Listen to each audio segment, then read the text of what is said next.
The late afternoon sun cast long shadows across the wraparound porch of former 12 Habersham Street, one of those graceful old homes in Savannah's historic district that tourists photograph but rarely see inside. Mary Smith sat in her wicker rocking chair, the one her late husband Robert had bought her for their 30th anniversary, watching a silver Honda Accord weave erratically into the driveway. Her hands trembled as she set down her sweet tea. She knew that driving pattern. She'd seen it every evening for the past 2 years. James emerged from the car, stumbling slightly as his foot caught the curb.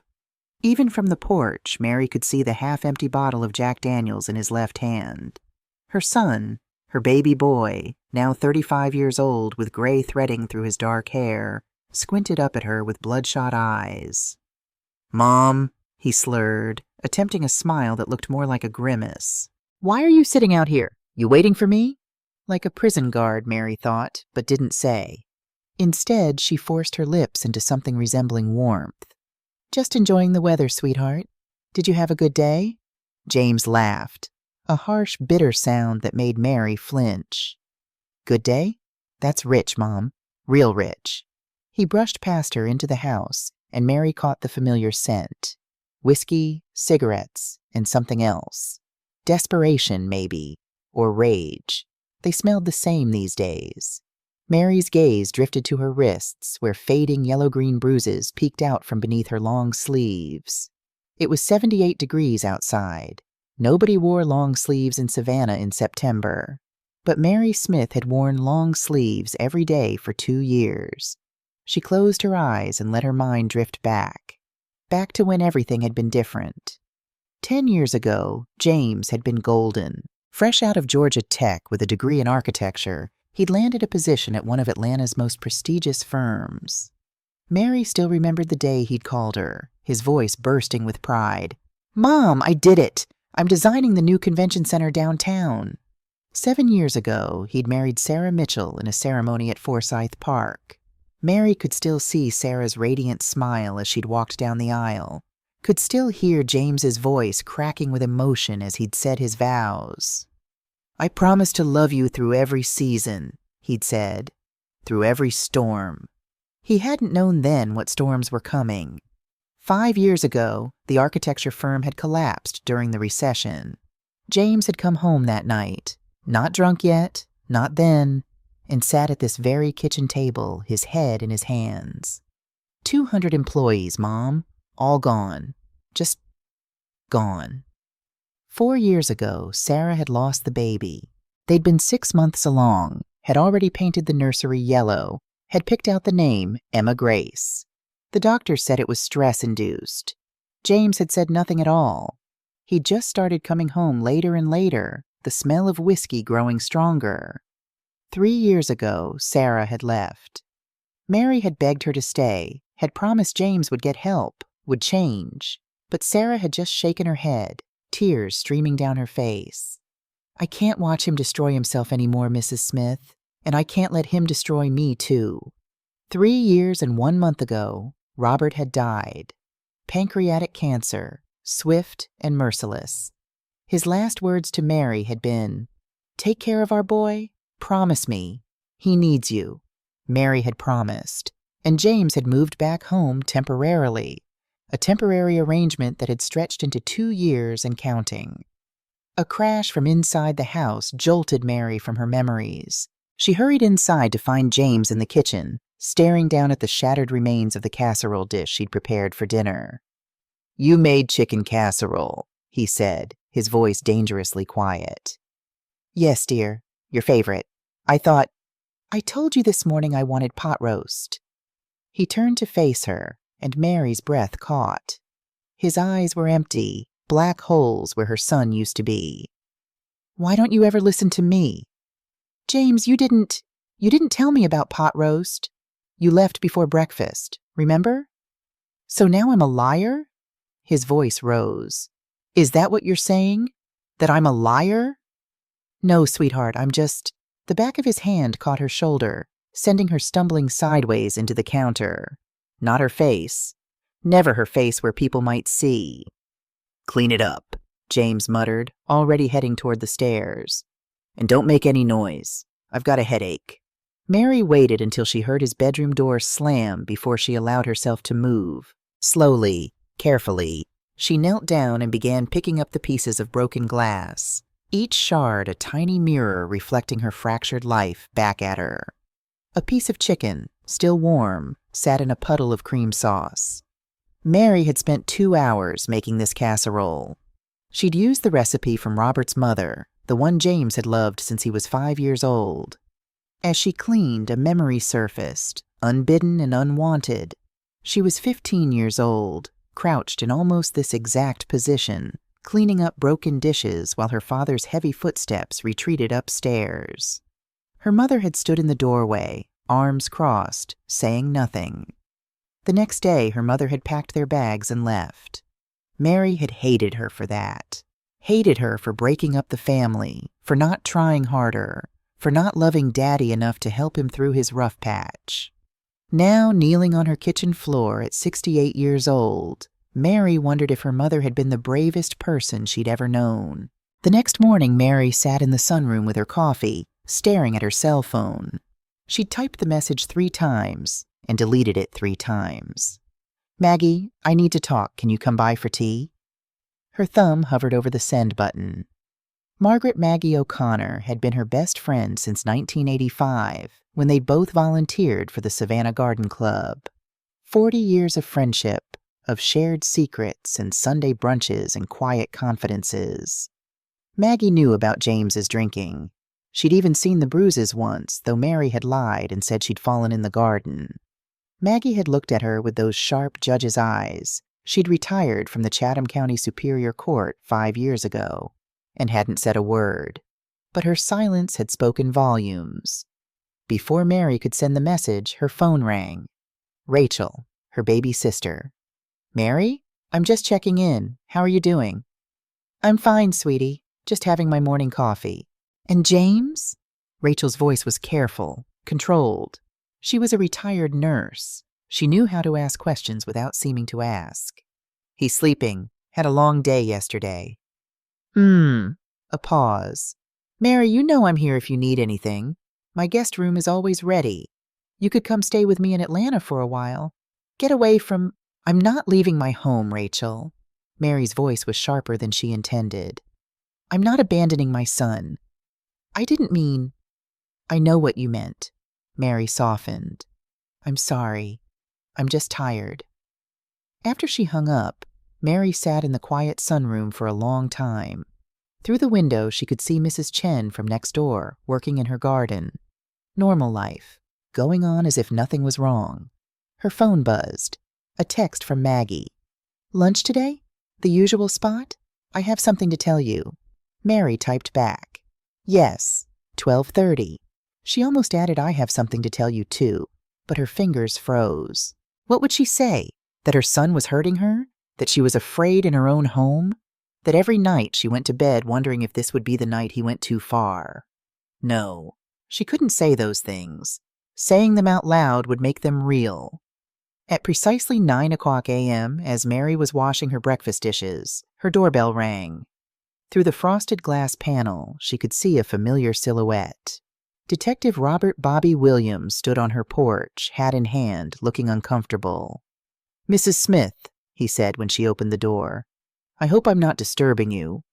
"Bobby." Mary managed a smile for her former student.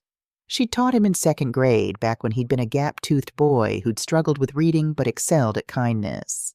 Now he was 45, with gray at his temples and the weight of the world in his eyes. "What brings you by?" "Well, ma'am, He shifted his weight. "We got a call last night. Around 8 p.m. One of your neighbors reported raised voices, sounds of things breaking." Mary's smile didn't waver. "Oh, that. James and I were watching a movie. You know how loud those action films can be. I'm sorry we disturbed anyone." Bobby's eyes, kind eyes, sad eyes, met hers. He knew she was lying. They both knew he knew. "Mrs. Smith," he said quietly, "if you ever need help—" "I don't need help, Bobby, but thank you for checking on me. That's very kind." He handed her his card, even though she already had 3 of them in her kitchen drawer. "My cell number's on there. day or night. After he left, Mary stood in the doorway, card in hand, staring at the numbers. She'd memorized them months ago, but memorizing wasn't the same as using. Upstairs, she heard James's alarm go off. He'd be down in 20 minutes, hungover and irritable, expecting breakfast and sympathy. Mary looked at Bobby's card one more time, then tucked it into her pocket. Not today. Maybe tomorrow. Maybe never. But somewhere deep inside her, a tiny seed of something had been planted. It would take a while to grow, but it was there. The smallest beginning of the word enough. The day had been almost peaceful. James had left early to meet with an old colleague about a possible freelance project, the first spark of ambition Mary had seen in him in months. She'd allowed herself to hope. Hope was dangerous, she realized now, sitting at her kitchen table at 10:47 p.m., watching the clock on the microwave blink away the minutes. James had said he'd be home by 7. It was now almost 11, and she'd already received 2 text messages, each more slurred than the last. Meeting went great, Mom. Celebrating. Don't wait up. Imfian. Mary had made fried chicken, the kind James had loved as a boy, her grandmother's recipe that took 3 hours to prepare. She'd set aside 3 pieces for him, wrapped in foil, in the refrigerator. At 11:30, she heard the car. Not in the driveway, on the lawn. She rushed to the window to see James's Honda had somehow mounted the curb and was now parked at a 45-degree angle, tire tracks gouging through her azalea bed. The car door opened. James half fell, half climbed out. Mary met him at the front door, which turned out to be her first mistake of the night. "James, sweetheart, let me help you. Don't sweetheart me." He pushed past her, so forcefully she had to grab the doorframe to keep from falling.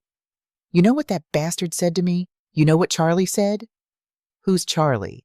"Charlie, my old boss. The one I thought—" James laughed, wild and broken. "He said the project went to someone else. Said he just wanted to let me down easy. Bought me drinks to soften the blow like I'm some kind of charity case." He stumbled into the kitchen, saw the wrapped chicken in the refrigerator, and his face twisted with rage. "You made chicken. Again. Always chicken. Chicken and casseroles and all your grandmother's old lady food, like that's going to fix anything." "I can make you something else." "I don't want something else." His arms swept across the counter, sending her ceramic canister set flying. Flour exploded across the floor like snow. "I want my life back. I want my wife back. I want my father back. I want—" His voice broke, and for just a moment Mary saw her son again, saw the frightened, grieving boy underneath all that rage and alcohol. "James," she whispered, stepping toward him. "Let me help you. Please, let me—" "You can't help me." He turned, and his elbow caught the china cabinet. Her wedding china, the rose pattern Robert had saved for 3 months to buy, crashed to the floor in an explosion of porcelain and shattered memory. "No!" Mary cried out before she could stop herself. That was my—" "Your what?" James wheeled on her. "Your precious dishes? Your precious things? That's what you care about? Things? I care about you!" The words burst out of her. "I care about you so much She never finished the sentence. James's fist, and it was his fist this time, not his hand, not an accidental elbow, connected with her cheekbone. The force of it sent her backward into the china cabinet, and she felt something in her back give way as she crashed into the sharp corner. She slid to the floor, landing on broken china, feeling pieces embed themselves in her palms as she tried to catch herself. Above her, James stood swaying, staring at his own hand as if it belonged to someone else. "Mom," he whispered. "I didn't—" But he didn't finish. He turned and walked up the stairs, and she heard his bedroom door close with a decisive click. Mary sat among the ruins for a long time. Blood dripped from her cheek onto the white flour. Her hands were stuck with tiny pieces of china. Her back throbbed where she'd hit the cabinet corner. She could taste blood in her mouth. Slowly, so slowly, she pulled herself to her feet, using the counter edge for support. Each movement sent a wave of pain through her body. She limped to the bathroom and stared at herself in the mirror. The right side of her face was already swelling, a bloom of purple spreading from her cheekbone to her eye. Her gray hair had come loose from its bun and hung around her face in wild tangles. Blood trickled from a split in her lower lip. She looked like a stranger. No, she looked like her mother. The memory came flooding back with cruel clarity. Her mother at the bathroom sink, age 35, cleaning blood from her mouth after one of Daddy's rough nights. Mary had been 15, standing in the doorway, horrified and ashamed in equal measure. 2 weeks later, her mother had packed their bags and walked out. She'd said only, "Some storms you can't weather. Some storms will drown you if you try." Mary was 68 years old. She had weathered so many storms: poverty, prejudice, her husband's death, her son's descent. She had been strong. She had been patient. She had been loving. She had been wrong. The woman in the mirror wasn't her mother, wasn't her younger self. She was Mary Smith, and she was done drowning. She pulled out her phone and took pictures. 4 photos: her face from the front, her face from the side, her bloody palms, the bruises forming on her forearms where she'd tried to catch herself. Then she sat down at her kitchen table, opened her laptop, and began to type. The email to Maggie was short. "I need your help. It's time." She didn't expect a response until morning, but within 3 minutes, her phone rang. "Mary," Maggie's voice was steady, calm, the voice of someone who had heard 1,000 stories of pain in her courtroom. "Tell me everything." And for the first time in 2 years, Mary Smith did. At 4:00 a.m., while James snored upstairs, Mary Smith stood in her kitchen and began to bake. Not just any baking. This was resurrection through flour and butter, redemption through rising dough. Her face throbbed. Her hands ached. Every movement sent pain radiating through her bruised ribs. But Mary mixed and kneaded and rolled with the fierce determination of a woman who had finally found her purpose. Buttermilk biscuits, the kind that took 3 hours because you had to let the dough rest between foldings. James's favorite since he was 6 years old, when he'd stand on a stool beside her and sneak bits of raw dough when he thought she wasn't looking. Sausage gravy, thick and peppery, the recipe she'd learned from Robert's grandmother. Fried chicken, yes, more fried chicken, but this time the Sunday dinner kind, with the special coating that took 12 different spices. Pecan pie, because James had once told Sarah it tasted like home and heaven mixed together. Fresh squeezed orange juice, real butter, Georgia peaches sliced thin as paper. A feast, a celebration, the last breakfast. At 5:30 a.m., with the kitchen smelling like every good morning of James's childhood, Mary picked up her phone. "Call 1, Maggie." "It's time," Mary said when Maggie answered, her friend's voice alert despite the early hour. "I need you at my house at 9:00 a.m. "I'll be there at 8:45, Maggie replied. "Mary, are you sure?" "I've never been more sure of anything in my life." Mary's voice didn't shake. "Maggie, I need you to bring your authority, not as my friend, as Judge O'Connor." A pause. Then, "I understand. Mary, I'm proud of you." After Mary hung up, she allowed herself one moment of tears. Then she wiped her eyes and made the second call. "Call 2, Detective Bobby Williams." "Mrs. Smith?" Bobby's voice was thick with sleep and concern. "Is everything— Bobby, I need you to come to my house at 9:00 a.m. this morning. I'm ready to make a formal complaint." She took a breath. "Against my son." Silence. Then, "I'll be there." "And Mrs. Smith, thank you for trusting me. Bobby, bring another officer with you. A woman, if possible. And bring everything you need to arrest someone." She heard him exhale slowly. "Yes, ma'am. We'll handle this right. Call 3, Rachel." Her sister answered on the first ring. "Mary, what's wrong? It's not even 6. "Nothing's wrong, Rachel. Everything's finally right." Mary looked around her kitchen, at the feast she'd prepared, at the morning light just beginning to filter through the curtains. "I need you to come to Savannah this morning. Be here by 8:45. And Rachel, wear something nice. Today is important." "Mary, you're scaring me." "What?" "I'm saving my life. Mary said simply. "And maybe James is too. Will you come? I'm already getting dressed." At 7:00 a.m., Mary stood in front of her bedroom mirror. The swelling on her face had darkened overnight to a spectacular purple-black. She could have covered it with makeup. She had plenty of practice. But this morning, she chose truth over concealment. She did her hair in the elegant twist Robert had loved, put on her navy dress with the white collar, the one she wore to church on Easter, her pearl earrings, a touch of lipstick on her uninjured lip. She looked like herself again, not the cowering woman of yesterday, not the victim, just Mary Smith, retired second-grade teacher, preparing for the most important lesson she'd ever teach. At 8:00 a.m., she set the table, not the everyday dishes, the good china, what was left of it after last night. She used her grandmother's lace tablecloth, the one she'd been saving for special occasions that never seemed to come, white candles in silver holders, a vase of fresh roses from the garden, the family photo from James's 10th birthday party, all three of them laughing, Robert's arm around her shoulder, James holding up a model airplane they'd built together. She placed that photo in the center of the table, like a benediction, or a goodbye. At 8:45 a.m., the first guest arrived. Rachel burst through the front door, took one look at Mary's face, and nearly collapsed. "Oh my God! Mary! Mary, we need to get you to a hospital." "I've already documented everything," Mary said calmly, leading her sister to the kitchen. "The photos are uploaded to the cloud. Maggie has copies. The hospital can wait. This can't." Rachel stared at the laden table, at the feast laid out like a sacred offering. "What is this?" "Justice," Mary said, "and love. Sometimes they're the same thing."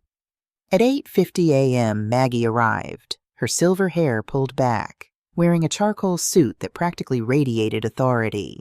She took Mary's hands, carefully, mindful of the cuts, and simply nodded. "You're the bravest woman I've ever known," Maggie said.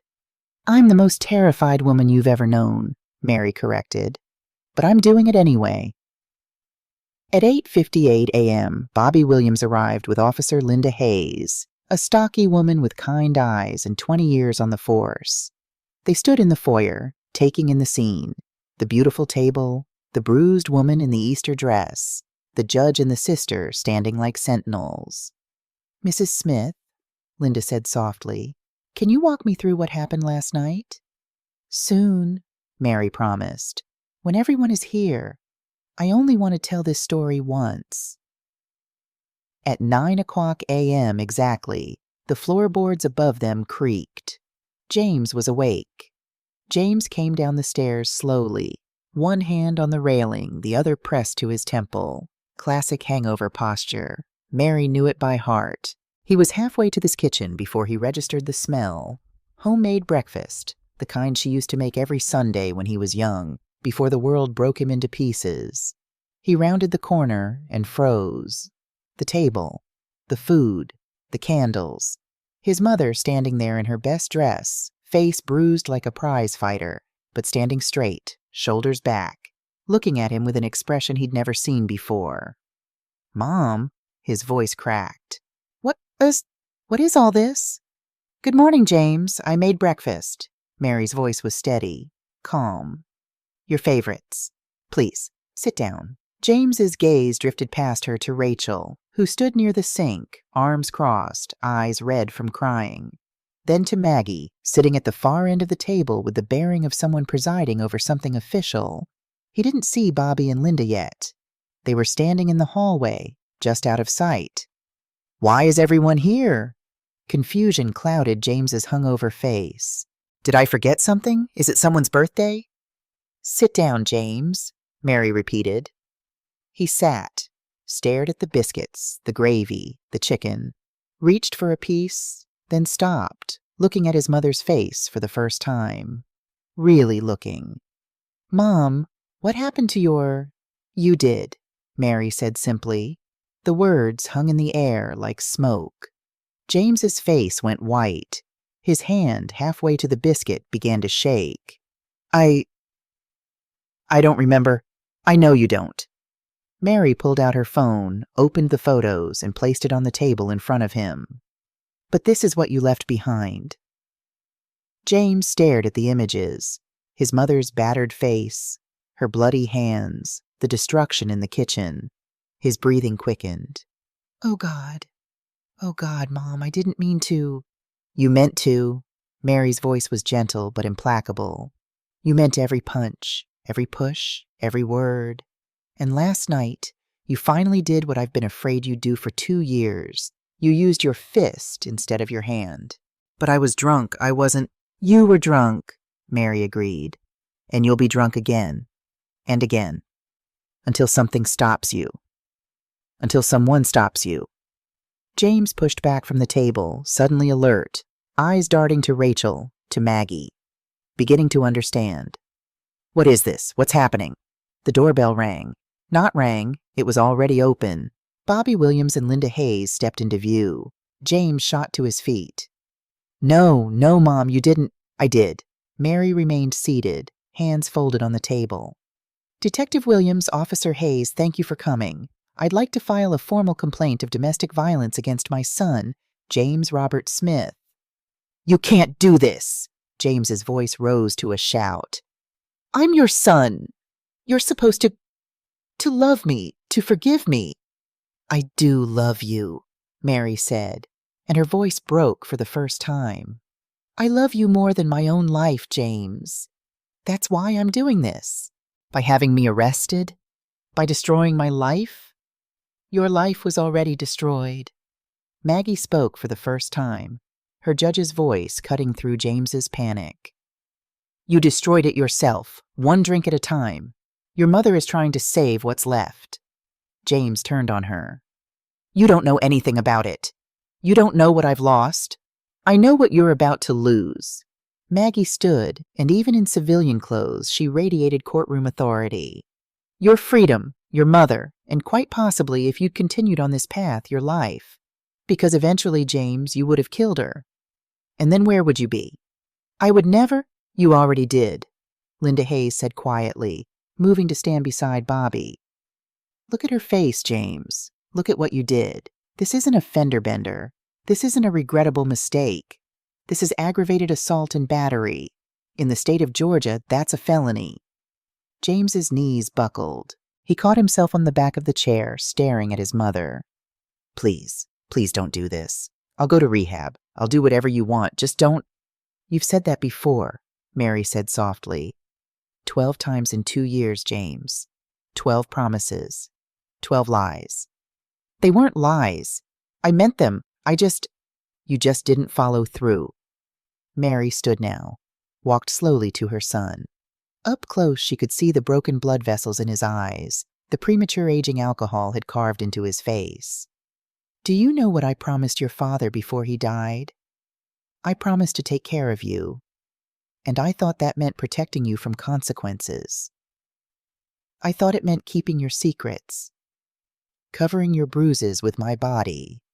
She reached up. He flinched, actually flinched from her touch, and gently cupped his face with her injured hand. I was wrong. Taking care of you means making you face what you've become. It means loving you enough to let you fall. And maybe, if God is merciful, you'll learn to stand up on your own. Tears streamed down James's face. Mom, please. Bobby stepped forward, handcuffs in hand. James Robert Smith, you're under arrest for aggravated assault and battery, domestic violence in the 1st degree. You have the right to remain silent. No! James tried to pull away, but Bobby's grip was firm. Mom! Mom! Mary stood watching as the handcuffs clicked shut around her son's wrists. The same wrists that had once been chubby toddler wrists, reaching up for her to pick him up. The same wrists that had learned to write in cursive, to throw a baseball, to hold his wife's hand at the altar. The same wrists that had struck her down last night. I love you, she said as Bobby began leading him toward the door. I love you more than you'll ever know. But I love myself too. And I finally understand that both things can be true. James was crying openly now, struggling against the handcuffs. You're abandoning me, just like Sarah did, just like Dad did when he died. Everyone leaves me. Mary felt something crack inside her chest. Not her ribs this time, but something deeper. The part of her that had always given in, always forgiven, always smoothed things over. "No, James," she said, her voice carrying over his sobs. "I'm not leaving you. I'm showing you the door to the rest of your life. Whether you walk through it or not, that's up to you." As Bobby led James outside, past the beautiful table with its untouched feast, past the family photo of happier times, past the threshold of the only home James had ever known, the morning sun streamed through the windows, illuminating the destruction in the dishes, the brokenness and the biscuits. Mary stood in that light, Rachel's arm around her shoulders, Maggie's hand gripping hers, and watched her son disappear into the police car. For the first time in 2 years, she took a full breath, without fear. The police car pulled away at 9:47 a.m. By 10:15, Mary's kitchen was full again, but this time with different sounds. Not rage and breaking things, but quiet tears and careful hands. Linda Hayes had stayed behind to take Mary's official statement. She sat across from Mary at the breakfast table, the breakfast no one had eaten, and documented everything with professional compassion. "How long has this been going on, Mrs. Smith?" 2 years, since his father died, but it got worse in the past 6 months. "Did you seek medical attention for any of the previous incidents?" Mary shook her head. "I told people I was clumsy, that I fell, that I bruised easily because of my age." Linda looked up from her notepad. "Mrs. Smith, I want you to know something. What you did today, most people never find that courage. My own mother," she paused, clearing her throat. "She never pressed charges. My father drank himself to death, and she drank her pain away with him. You just saved your son's life." "It doesn't feel like saving him," Mary whispered. "It feels like destroying him." "Sometimes," Linda said gently, "those are the same thing." By noon, the house was quiet again. Rachel had insisted Mary come back to Atlanta with her, at least for a few days. Maggie had already made calls to her lawyer friends, setting up legal representation for Mary. "Because James will need a lawyer, but so will you," she'd said.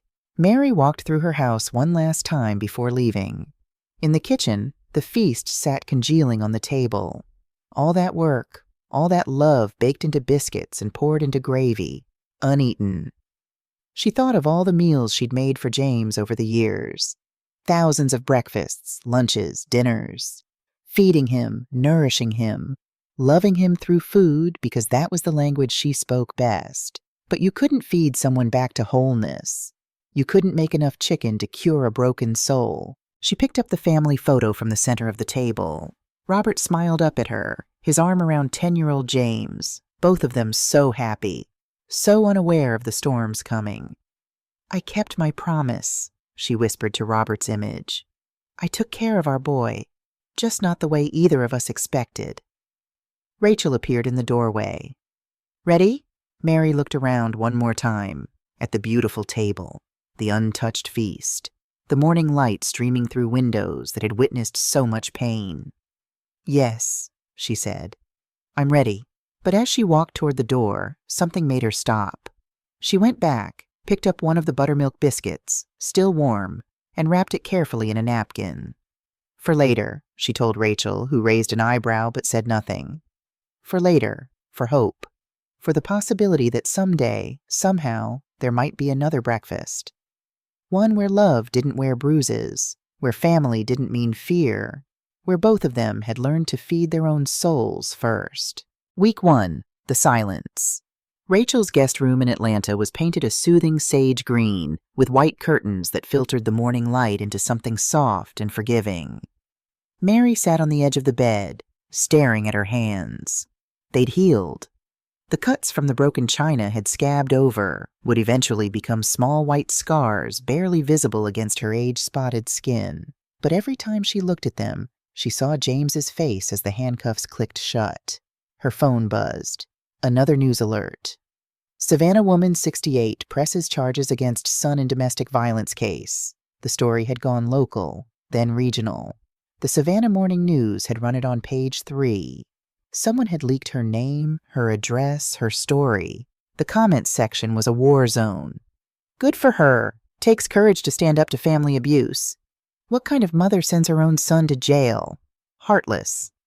My grandmother never reported my uncle and he killed her. This woman saved lives. She should be ashamed. Family sticks together through hard times.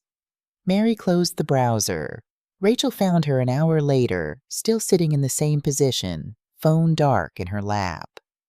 You need to eat, Rachel said gently. I'm not hungry. Mary, you haven't eaten in 2 days. I keep thinking about that breakfast. Mary's voice was hollow. All that food, all that work. Nobody ate a single bite. Rachel sat beside her, took her sister's hand. That breakfast wasn't about the food, was it? No. Mary finally looked at her. It was about, I don't know, saying goodbye, maybe, to the mother I used to be, the one who thought love meant sacrifice until there was nothing left. And now? Now I don't know who I am. Week 2. The letter. It arrived in a county jail envelope. Mary's name written in James's distinctive architectural lettering. Precise, controlled, beautiful even on prison stationery. Mary held it for 3 hours before opening it.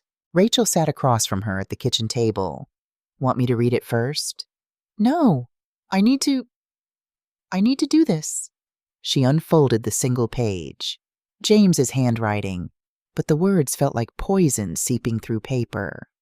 Mother, I hope you're satisfied. I hope sending your own son to jail makes you feel powerful. Do you know what it's like in here? Do you care? You took everything from me, my dignity, my freedom, the last shred of belief I had that someone in this world actually loved me. Sarah left me. Dad died and left me. And now you've left me in the cruelest way possible, by pretending it's for my own good. You're not a mother. You're a coward who couldn't handle her own son's pain, so you handed me over to the system like I'm some kind of criminal. I'll never forgive you for this. Never. James Mary read it twice. On the second reading, the words started to blur, then her hands started to shake. Then something in her chest collapsed inward like a demolished building. Mary? Mary, what does it... But Mary couldn't answer. The room spun. Her breath wouldn't come. She felt Rachel's arms around her, heard her sister shouting something, but the words were underwater. The ambulance arrived 14 minutes later. Week 3, Dr. Patricia Nelson. Your blood pressure was 190/110, Dr. Nelson said, reviewing Mary's chart. She was a petite black woman in her 50s, with close-cropped silver hair and eyes that had witnessed countless stories of survival. The ER doctor referred you to me because he recognized what he was seeing. This wasn't just a panic attack, Mrs. Smith. This was trauma. They sat in Dr. Nelson's office on Peachtree Street, afternoon light slanting through blinds, creating bars of shadow on the carpet. Appropriate, Mary thought distantly. I put my son in jail, Mary said, and now he hates me. Maybe I am a coward. Maybe I... Stop. Dr. Nelson's voice was firm but kind. Let me tell you what I see. I see a woman who endured 2 years of escalating violence.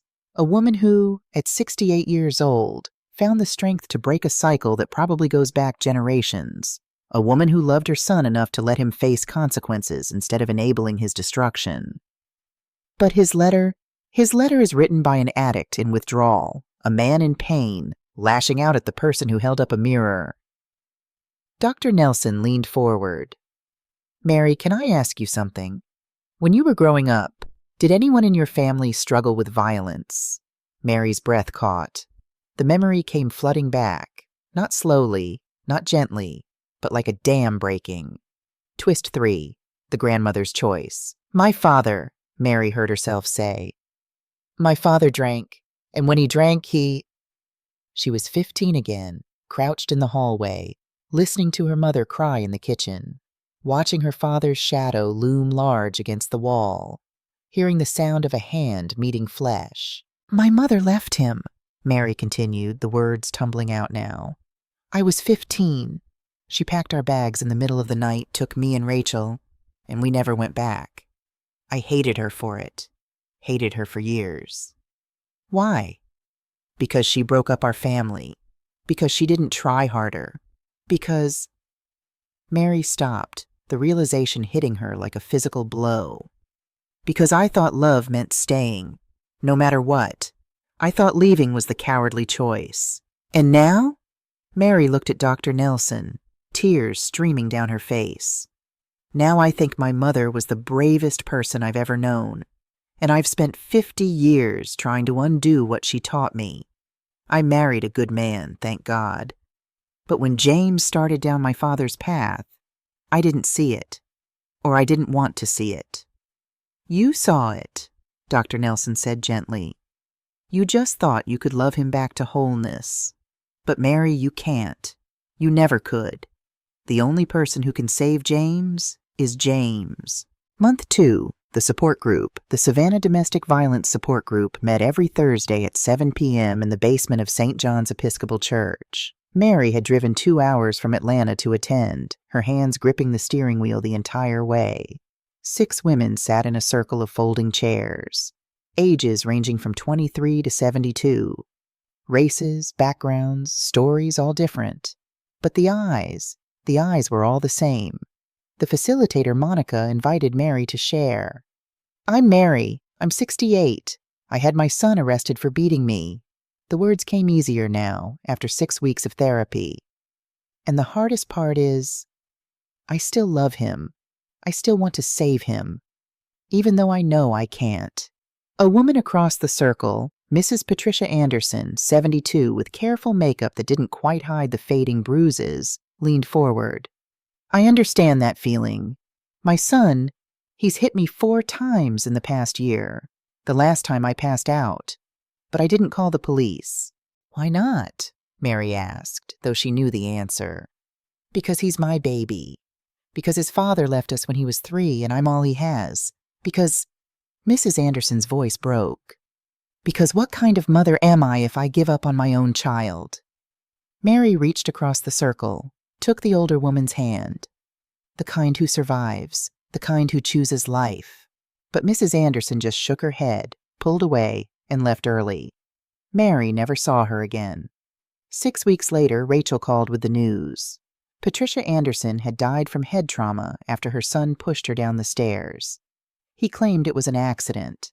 The police weren't sure. Mary attended the funeral, stood at the back, watched Mrs. Anderson's son cry over the casket, genuine grief and rage warring on his face. And Mary understood.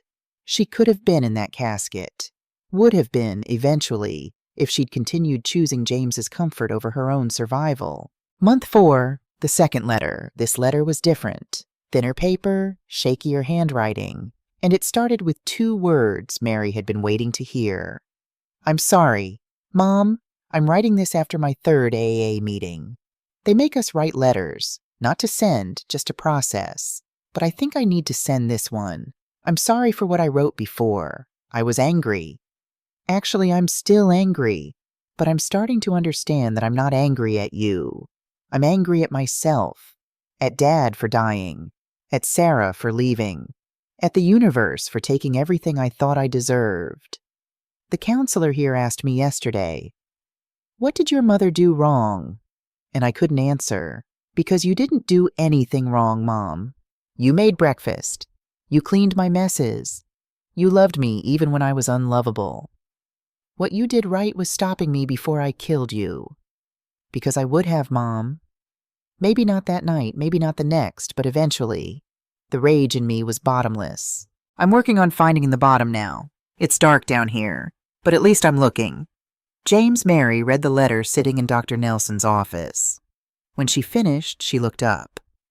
He's starting to understand, Dr. Nelson said. Is it enough? For now, it's a beginning. The Chatham County Superior Courthouse stood imposing on Montgomery Street, its white columns a reminder of both justice and all the times justice had failed. Mary sat in the gallery, Maggie on one side, Rachel on the other. She'd driven back to Savannah for this, James's sentencing hearing. James stood before Judge William Crawford in an orange jumpsuit, his hair cut short, his face thinner, but somehow more present than she'd seen it in years. When he turned to face the gallery, his eyes found hers immediately. She'd prepared herself to see hatred, blame, the empty rage of 6 months ago. Instead, she saw something that broke her heart in a completely different way. Shame. "James Robert Smith," Judge Crawford intoned. "You've pleaded guilty to aggravated assault and battery, domestic violence in the first degree. Do you have anything to say before I pass sentence?" James turned back to the judge. "Yes, Your Honor. I'd like to address the court and my mother." He pulled out a piece of paper, his hands shaking. "Mom, I know you're here. I can feel you there, the way I always could when I was a kid, and you'd watch me at baseball games." His voice cracked. "I want to say I'm sorry, but those words aren't big enough for what I did. I terrorized you. I hurt you. I made you afraid in your own home for 2 years. Mary's hands clenched in her lap. "The man who did that wasn't me. Except he was me. He was the worst parts of me, the parts I fed with alcohol and rage and self-pity instead of starving them out. And you?" He looked over his shoulder, tears streaming openly now. "You did what I couldn't do. You starved him. You said no more. And that's the only reason I'm standing here today instead of standing over your grave." The courtroom was silent except for the sound of Mary's quiet sobbing. Judge Crawford sentenced James to 18 months in prison, followed by 2 years of supervised probation, mandatory participation in substance abuse treatment, and anger management counseling. As the bailiff led James away, he looked back one more time, mouthed 2 words. "Thank you." Month 12, the letters continue. James wrote every week now. The letters got longer, more reflective. Week 32. "I'm reading again, Mom. Remember how I used to love Steinbeck? I'm working through East of Eden. There's this line, 'And now that you don't have to be perfect, you can be good.' I think I'm learning what that means." Week 38. "I got a job in the prison library. It doesn't pay much, but I'm helping guys study for their GED. One of them said I was a good teacher. I thought about how you taught 2nd grade for 30 years. Maybe I got something from you after all." Week 45. "The counselor asked us to write a timeline of our violence. When it started, what fed it, what we told ourselves to justify it. Mom, my timeline went back further than I thought. I was angry when Sarah left, angrier when Dad died. But the real anger started when I lost my job, when I lost my sense of purpose. I took all that rage and poured it onto the person who loved me most. I see that now." Mary kept every letter in a box in Rachel's guest room. She didn't respond to most of them. Dr. Nelson had advised her to maintain boundaries, to let James do his work without needing her validation. But on the 1-year anniversary of his arrest, she wrote back, "James, I read every letter. I'm proud of the work you're doing. But I need you to know something. I'm not coming back to Savannah while you're on probation. I'm not letting you live with me again. Our relationship, whatever it becomes, will be different from what it was. You asked me once why I did this. Here's the truth. Because I finally loved myself as much as I loved you. And I realized that true love, the kind that actually saves people, sometimes has to be hard, has to say no, has to let people fall so they can learn to stand. I forgive you, James, but more importantly, I hope someday you forgive yourself. With love, Mom."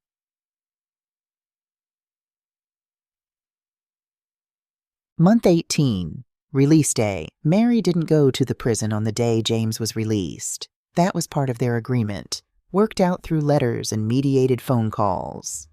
Instead, James went directly to a halfway house in Savannah's Baldwin Park neighborhood. He got a job at a small architecture firm, entry-level, nothing like his old position, but real work with real meaning. He attended AAA meetings every Tuesday and Thursday, saw his court-appointed therapist every Wednesday, checked in with his probation officer every Friday, and once a month he wrote to his mother, not asking for anything, just reporting, proving, rebuilding trust, one paragraph at a time. Spring in Savannah arrived like a promise kept. The azaleas in Forsyth Park blazed pink and white, the fountains sparkled in afternoon sun, and tourists took photos of oak trees that had witnessed 200 years of human drama. Mary sat on a bench near the fountain, her hands folded in her lap. She'd driven down from Atlanta that morning, Rachel offering to come with her, but Mary had declined. "This is something I need to do alone," she'd said. At 3:00 p.m. exactly, James appeared at the park entrance. He looked different. Not just thinner, though he was. Not just more present, though he was that too. He looked like someone who'd gone to war and come back changed. Older, wounded, but somehow more solid. More real.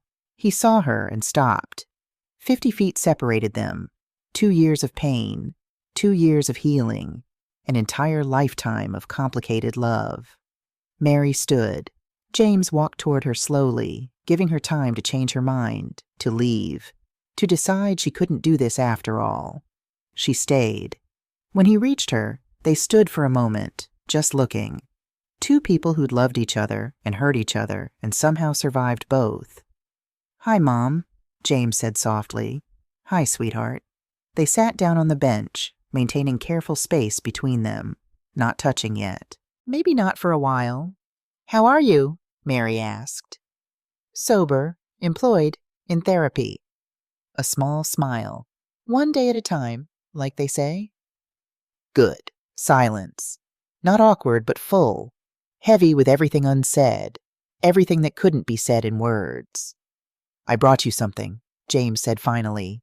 He pulled out a rolled paper from his jacket. Old-school drafting paper. The kind architects used before everything went digital. Mary unrolled it carefully. It was a house. Not a grand mansion, but a small cottage with a wide porch and a garden space. Every detail rendered in precise, loving lines. In the corner, in James's architectural lettering, "For Mom, someday." "I'm not ready to build it yet," James said, his voice thick with emotion. "But I'm working toward it. A place for you.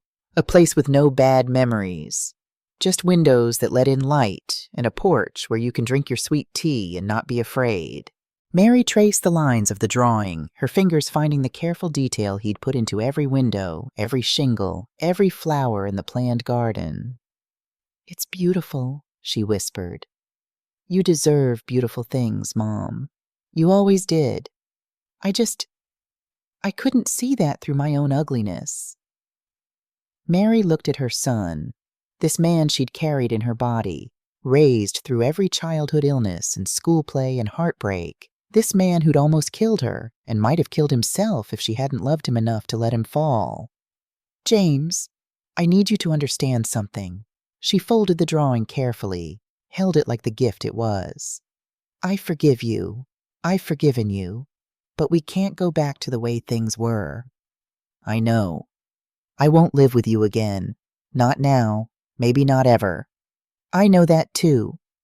And if you drink again, if you show any sign of that rage again, I'm gone. No second chances.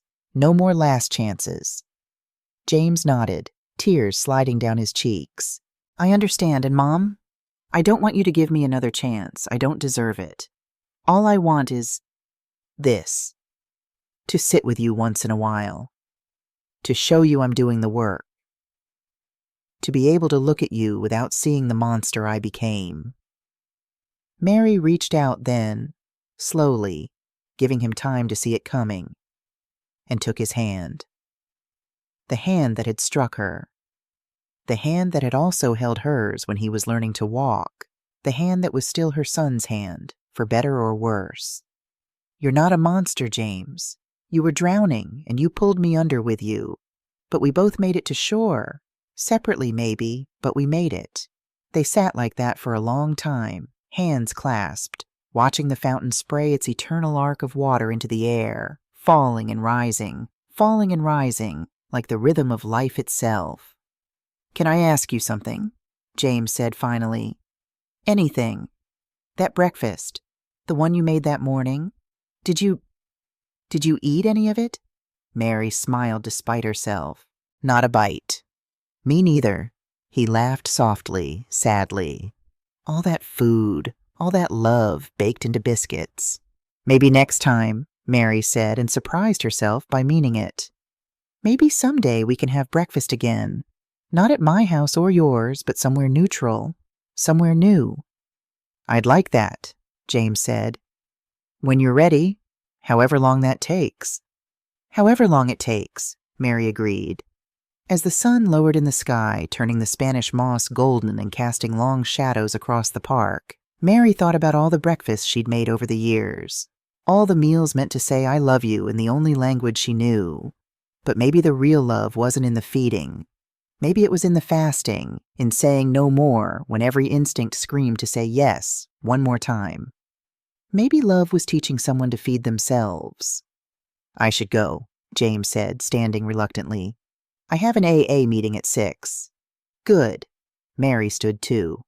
James, I'm proud of you, not for who you were, for who you're becoming.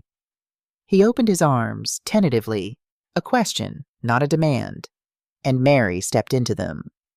The hug was brief, careful, full of all the broken pieces still healing. But it was real. It was honest. It was a beginning. As James walked away across the park, Mary sat back down on the bench and pulled out the drawing of the house he'd designed for her. She studied every line, every detail, every dream rendered in graphite. Someday, he'd written. Not today, maybe not for years, but someday. And for the first time in 3 years, Mary Smith believed in someday again. She pulled out her phone and texted Rachel, I'm okay. We're okay. See you tonight. Then she sat in the fading light of a Savannah spring, watching strangers and tourists and families pass by, all of them carrying their own storms, their own survivors, their own hard-won shores. And Mary smiled. 2 years later, the package arrived on a Tuesday. Mary almost didn't recognize James's handwriting on the label. It had gotten steadier, more confident. Inside was a scale model of the house from the drawing, beautifully crafted, each tiny shingle in place, each miniature window catching the light. And a note, Mom, I got a promotion. Started teaching a class at the community college. Introduction to Architecture. One of my students asked me what inspired me to design. I told her about a woman who taught me the most important lesson, that you build a life the same way you build a house. One choice at a time. One boundary at a time. One day at a time. I'm not ready to build your house yet, but I'm getting there.